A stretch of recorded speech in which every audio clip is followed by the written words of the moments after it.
Les infections par les coronavirus, comme le rhume, entraînent normalement une immunité du patient. Qu'est-ce qui est différent avec ce virus ? Un homme de 70 ans a été réinfecté après sa guérison, ce qui constitue une découverte surprenante et inquiétante pour les médecins. Il a été placé en isolement dans un hôpital de Tokyo en février, après avoir été testé positif au coronavirus.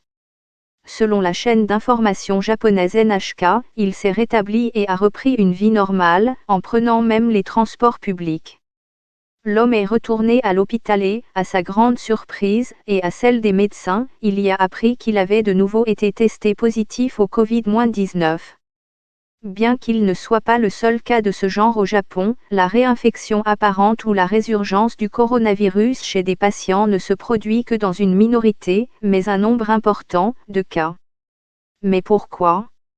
Luis Anjuan, virologue au Centre national espagnol de biotechnologie, CSIC, a déclaré à la BBC qu'au moins 14% des patients dont le test de dépistage de Covid-19 s'est révélé négatif sont ensuite à nouveau positifs.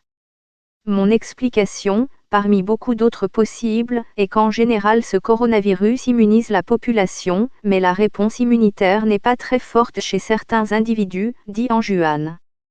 Lorsque cette réponse immunitaire ralentit, le virus, qui reste dans un certain réservoir dans le corps, revient. Lorsqu'une personne devient positive puis négative, on suppose qu'elle a développé une immunité, de sorte que le virus ne devrait pas réapparaître, explique M. Anjuan.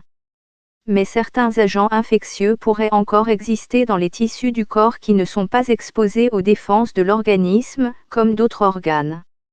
Mais il y a quelque chose à propos du Covid-19 qui intrigue les scientifiques, la courte période observée entre le moment où un patient est à nouveau positif après sa guérison. Dans le cas de la rougeole, une seule vaccination dans l'enfance suffit généralement pour conférer à une personne une immunité à vie.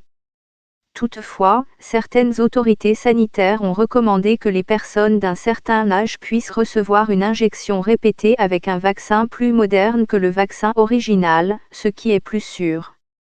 Il existe d'autres virus contre lesquels les vaccins ne sont pas aussi efficaces, c'est pourquoi nous devons augmenter nos doses à intervalles réguliers.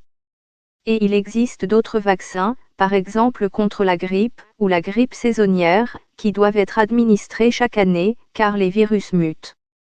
Mais comme le Covid-19 est un nouveau virus, les scientifiques essaient encore de comprendre ce qui explique la courte période entre les deux infections. Isidoro Martinez, chercheur à l'Institut de santé Carlos III, à Madrid, affirme que bien que les réinfections par les coronavirus puissent se produire, il est étrange qu'avec le Covid-19 elles se produisent si peu de temps après la guérison. Mais la science tente de trouver une réponse pour aider les gouvernements à décider des mesures de santé publique à prendre. S'il n'y a pas d'immunité durable, lors des prochaines épidémies, d'ici 1 ou 2 ans, vous serez réinfecté. C'est normal, a déclaré M. Martinez à la BBC. Mais il est rare qu'une personne soit réinfectée par le même virus juste après avoir été guérie. De plus, pour autant que nous le sachions, ce coronavirus ne change pas autant que le virus de la grippe, a-t-il ajouté. Ce qui se passe peut-être, c'est que les personnes qui sont à nouveau positives pour le Covid-19 après avoir été testées négatives connaissent une recrudescence temporaire de l'infection avant qu'elle ne soit définitivement éliminée. Mais les deux chercheurs avertissent que d'autres études sont nécessaires pour comprendre le Covid-19.